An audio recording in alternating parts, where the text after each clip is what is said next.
7 for Tuesday, July the 2nd. Tokyo Electric Power Company has decided to apply for government permission to restart 2 reactors at its Kashiwazaki-Kariwa nuclear power plant in Niigata Prefecture. TEPCO rushed to the decision even though safety measures are not yet in place and local approval has yet to be won because of its huge deficit.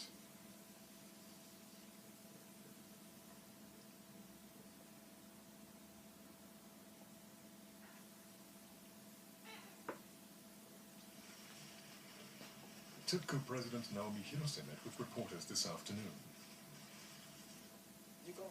He says as the company that caused the accident at the Fukushima plant, he feels TEPCO has learned from its mistakes and has now put all necessary safety measures in place.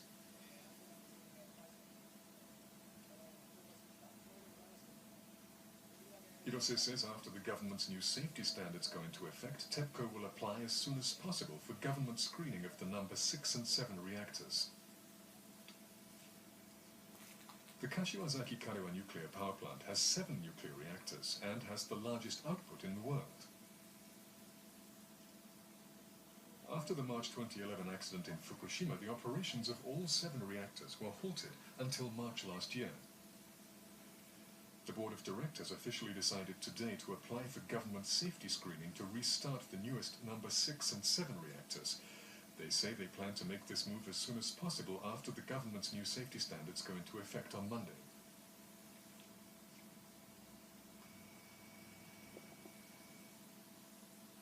Let's see what kind of safety measures are in place at the Kashiwazaki-Kariwa plant.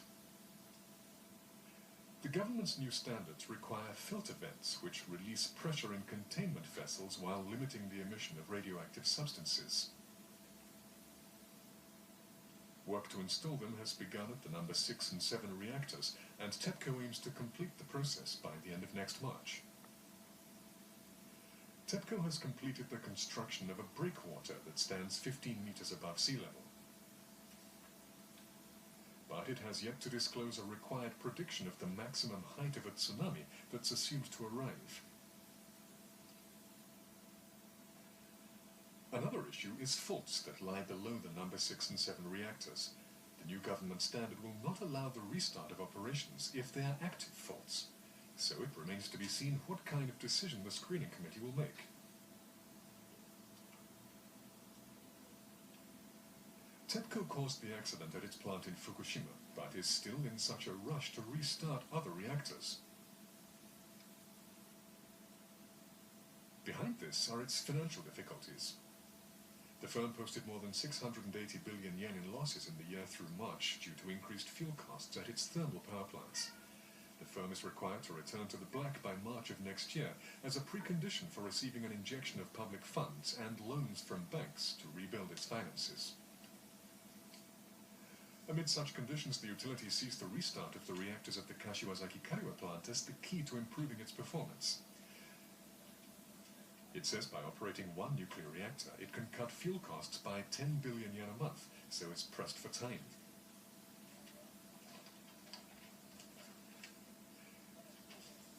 President Hirose hinted to reporters that if plant operation is halted for a long period of time, TEPCO may have to raise its rates again. He says he strongly feels a rate hike must be avoided. Even if TEPCO receives government approval, it will also need the consent of the local people and governments.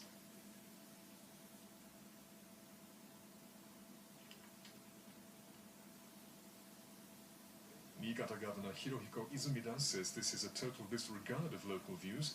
He says there have been absolutely no explanations given to the local people. He says TEPCO has not yet fulfilled its responsibility as the company that caused the accident in Fukushima, so the application will never win public understanding. This is the Kashiwazaki City Mayor, Hiroshi Aida. He says that the safety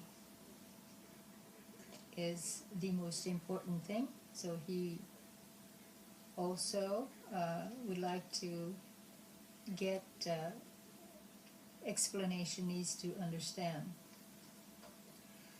TEPCO President Hirose responded to such concerns. He says he can understand their feelings and criticism because his company is responsible for the accident in Fukushima. But But he says, as an electricity supply company, TEPCO has a responsibility to supply electricity. He says he feels that it's his duty to provide a stable supply at the lowest rate possible. He says he will not disregard the local people